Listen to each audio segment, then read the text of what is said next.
Mi esposo envió a nuestra hija de 5 años a comprar antiinflamatorios para el perro de su exnovia, a pesar de que había una tormenta torrencial. En el camino, mientras luchaba contra la lluvia intensa, un coche apareció repentinamente entre la niebla, y ella terminó gravemente herida. Fue trasladada al hospital en estado crítico. Cuando llegué allí, apenas podía respirar. Mami, dejé caer la medicina. No soy una buena niña, ¿verdad, papi? Susurró con su voz débil. Antes de poder terminar la frase, perdió las fuerzas y se fue. Incluso en sus últimos momentos, seguía aferrada a los pedazos del frasco de la medicina. La sostuve entre mis brazos y lloré desesperadamente. Mientras tanto, la exnovia de mi esposo publicó en sus redes sociales: mi Rocky se lastimó la pata. Enfrentaste la tormenta para buscar su medicina. Esto es alegría pura. La foto mostraba a ambos acariciando la pata izquierda de Rocky, envuelta con una venda y un lazo. Verlos tan felices me llenó de rabia. Tomé una captura de pantalla y enfrenté a Emiliano. ¿Por esto mandaste a nuestra hija en medio de la tormenta? Para comprarle medicina a este perro. No me llamó hasta el día siguiente. Y cuando finalmente lo hizo, comenzó a gritar. Le pedí a Lucía que comprara la medicina, pero fue a buscarte a ti. Si Rocky no se recupera, me encargaré de eso personalmente. Colgó sin preguntar por nuestra hija. Estaba tan molesta que no lo llamé de vuelta. Más tarde, al intentar contactarlo, descubrí que ya me había bloqueado. No tenía sentido informarle de lo que había sucedido. Me encargué de todo sola. El personal del hospital mostró comprensión y agilizó los trámites, pero como el cementerio estaba lleno, tuve que esperar por un espacio. Llevé lo que quedaba de mi hija a casa en una pequeña caja. Emiliano aún no había regresado. La casa se sentía vacía sin ella. Entré a su cuarto y me senté en su cama.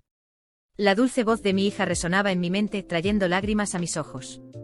No sé cuánto tiempo pasé allí, pero solo me levanté cuando ya no pude llorar más. Sin ella, la casa carecía de sentido. Imprimí los papeles del divorcio, y justo en ese momento Emiliano regresó furioso. ¿Dónde está esa niña? Tengo que darle una lección por haber lastimado al perro de Ruby. ¿Cómo pudo ser tan cruel? Esbocé una sonrisa sarcástica. Sabía que Lucía tenía 5 años, pero eso no le importó cuando la mandó bajo la tormenta. Mi sonrisa lo enfureció aún más. Se quitó el abrigo y lo arrojó al sofá, gritando. ¿Cómo te atreves a sonreír? Esto es tu culpa. La mimaste tanto que se volvió rebelde. Miró alrededor y añadió. ¿Dónde está? Dile que llame a Ruby y se disculpe. La pata de Rocky casi queda inútil. Menos mal que Ruby no hizo un escándalo y hasta trató de defenderla.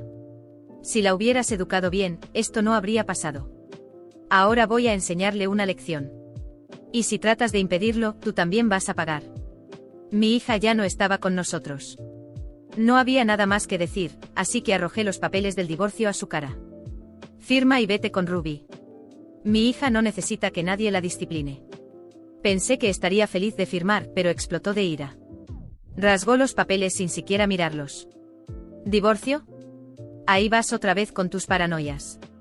¿Cuántas veces tengo que decirte que Ruby y yo somos solo vecinos y amigos? No me sorprende que Lucía no la quiera, ni a Rocky. Parece que se dejó influenciar por ti. Prometió traer la medicina y no volvió. ¿Quiere que Rocky quede incapacitado? Si no la corrijo ahora, las cosas se pondrán peores. Podría terminar haciendo cosas aún más graves. Cada palabra suya era como un cuchillo en el pecho. El dolor era tan grande que apenas podía respirar. Me llevé la mano al corazón, intentando no desmoronarme.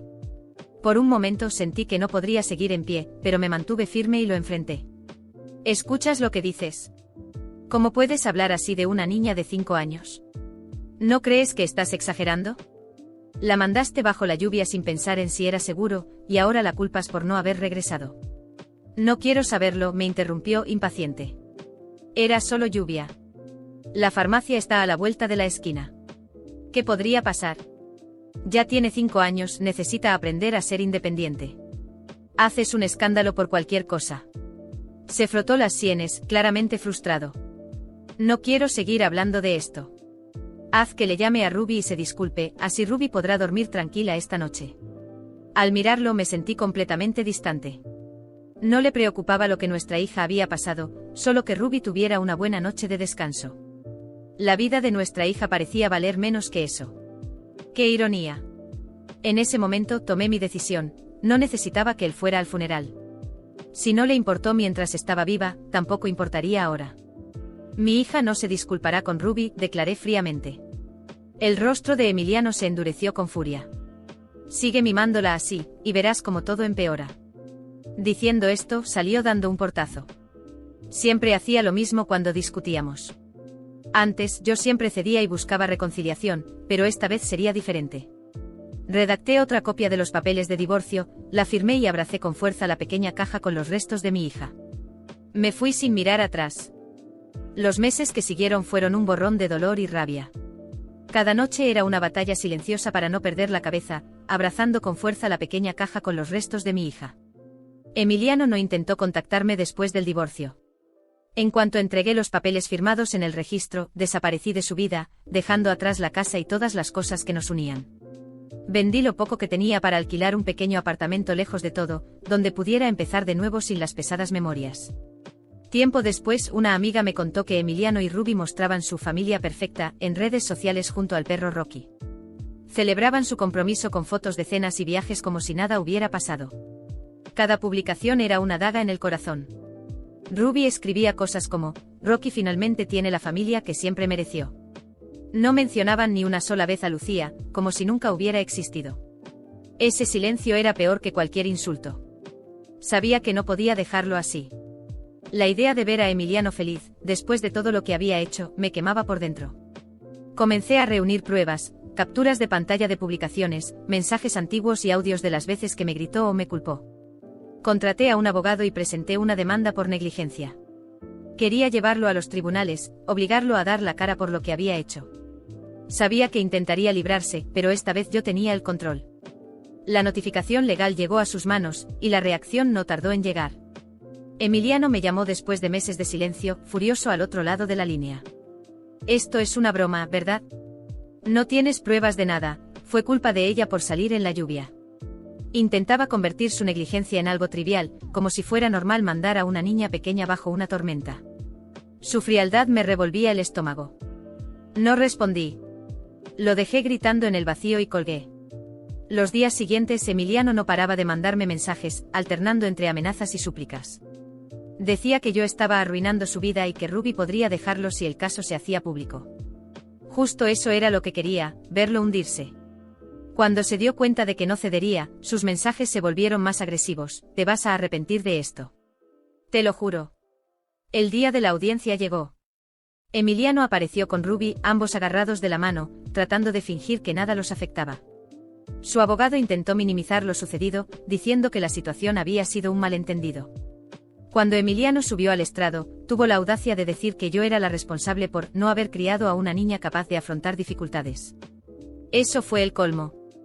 Me puse de pie y con la voz firme conté cada detalle, desde las amenazas que me hizo hasta la manera en que se desentendió de nuestra hija. Describí su indiferencia, las veces que prefirió el bienestar de su perro al de nuestra niña, y cómo no le importó lo que había sucedido. El tribunal quedó en silencio mientras yo exponía toda la verdad. Ruby, a mi lado, se encogía incómoda, mientras Emiliano apretaba los puños al darse cuenta de que su fachada se estaba desmoronando. La sentencia llegó días después. El juez determinó que Emiliano había actuado de forma negligente y lo condenó a pagar una indemnización. El dinero no me importaba. Mi verdadero objetivo era verlo arruinado. Como había previsto, Ruby terminó con él poco después del juicio, temerosa de lo que su reputación podría sufrir. Emiliano perdió todo el prestigio que tanto había cuidado, y sus amigos comenzaron a alejarse uno por uno. Las puertas que antes se abrían fácilmente para él ahora estaban cerradas. Meses más tarde, supe que Emiliano estaba viviendo de favor en casa de un conocido. Ruby había dejado a Rocky en un refugio, y él no tenía dinero para recuperarlo. Ya no le quedaba nada, sin perro, sin novia, sin amigos, y sin el estatus que tanto valoraba. Era una sombra del hombre arrogante que un día me amenazó. Yo, en cambio, seguí adelante. Terminé un curso que siempre había querido hacer y comencé a trabajar en una ONG que ayudaba a niños en situación de vulnerabilidad. Era mi manera de honrar la memoria de Lucía. Cada vez que apoyaba a un niño, sentía que una parte de mi hija seguía viva dentro de mí. Ese era el verdadero triunfo. Nunca volví a hablar con Emiliano. No lo necesitaba. Su condena era mucho más profunda que cualquier sentencia legal, vivir con la conciencia de lo que había hecho y con el peso de la indiferencia de todos los que alguna vez lo admiraron. Con el tiempo pensé que la victoria en el proceso civil y la ruina de Emiliano serían suficientes.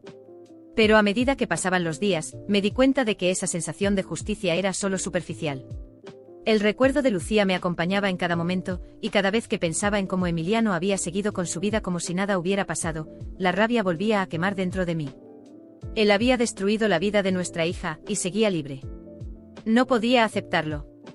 Él tenía que pagar de verdad. No era solo cuestión de una indemnización económica, quería verlo en prisión. Comencé una campaña en las redes sociales.